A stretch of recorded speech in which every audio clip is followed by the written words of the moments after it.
영어 독해를 하다 보면 긴 내용의 지문은 거의 다 이해할 수 있을 것 같은데 독해하는 시간이 너무 걸려서 흥미를 잃거나 금방 지쳐서 힘들어하는 분이 많이 계신데요.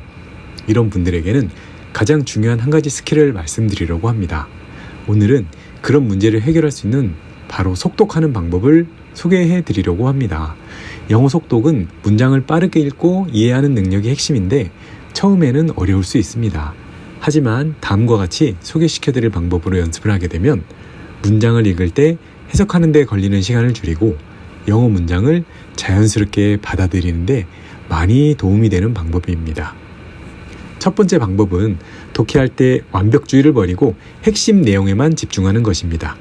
모든 지문을 단어 하나하나까지 세세하게 100% 이해할 필요 없다는 것을 받아들이고 각각의 단어에 집중하기보다는 문단의 핵심 아이디어를 빠르게 파악하는 것이 중요합니다.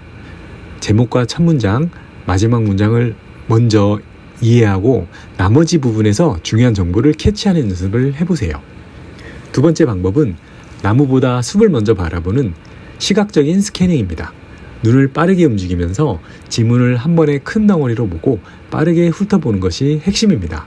핵심 주어 동사 목적어에 집중하고 수식어구나 절은 대략적인 부정의 느낌인지 긍정의 느낌인지만 파악하고 넘어가는 것입니다. 처음에는 익숙하지 않을 수 있지만 계속 연습하면 점점 더 많은 정보를 짧은 시간에 얻을 수 있게 됩니다.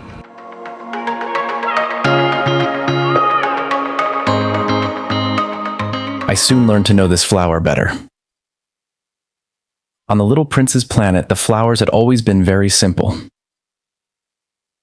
They had only one ring of petals. They took up no room at all. They were a trouble to nobody.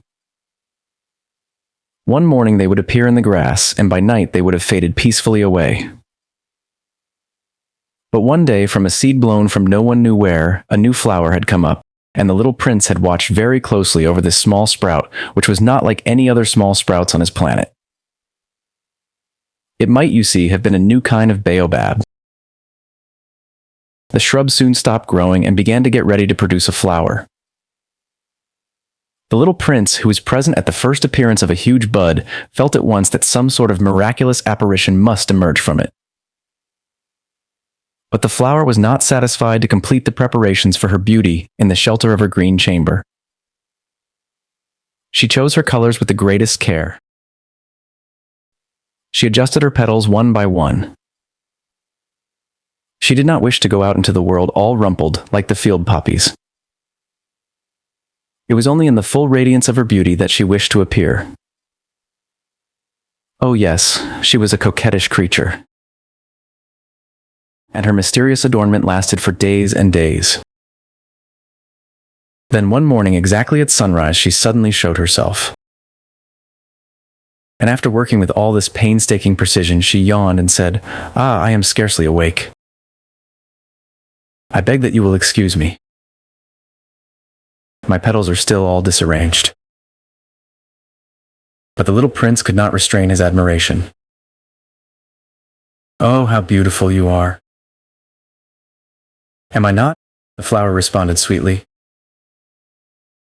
"And I was born at the same moment as the sun." The little prince could guess easily enough that she was not any too modest, but how moving and exciting she was. "I think it is time for breakfast," she added an instant later. "If you would have the kindness to think of my needs." And the little prince, completely abashed, went to look for a sprinkling can of fresh water. So he tended the flower. So too she began very quickly to torment him with her vanity, which was, if the truth be known, a little difficult to deal with. One day, for instance, when she was speaking of her four thorns, she said to the little prince, "Let the tigers come with their claws." "There are no tigers on my planet," the little prince objected. "And anyway, tigers do not eat weeds." "I'm not a weed," the flower replied sweetly. "Please excuse me. I'm not at all afraid of tigers," she went on, "but I have a horror of drafts." "I suppose you wouldn't screen for me?" "A horror of drafts, that is bad luck for a plant," remarked the little prince, and added to himself, "This flower is a very complex creature.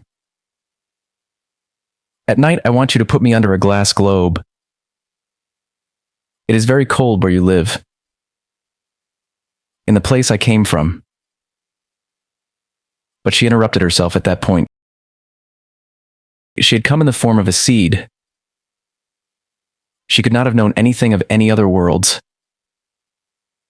Embarrassed over having let herself be caught on the verge of such an untruth, she coughed 2 or 3 times in order to put the little prince in the wrong. The screen? I was just going to look for it when you spoke to me.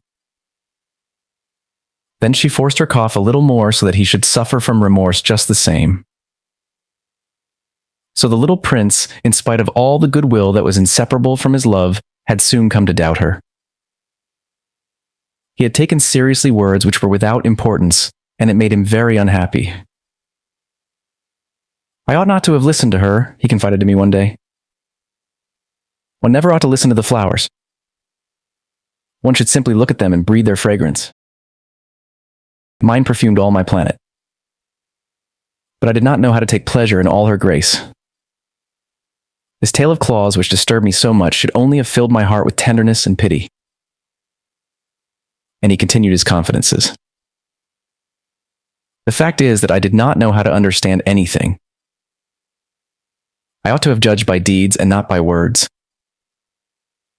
She cast her fragrance and her radiance over me.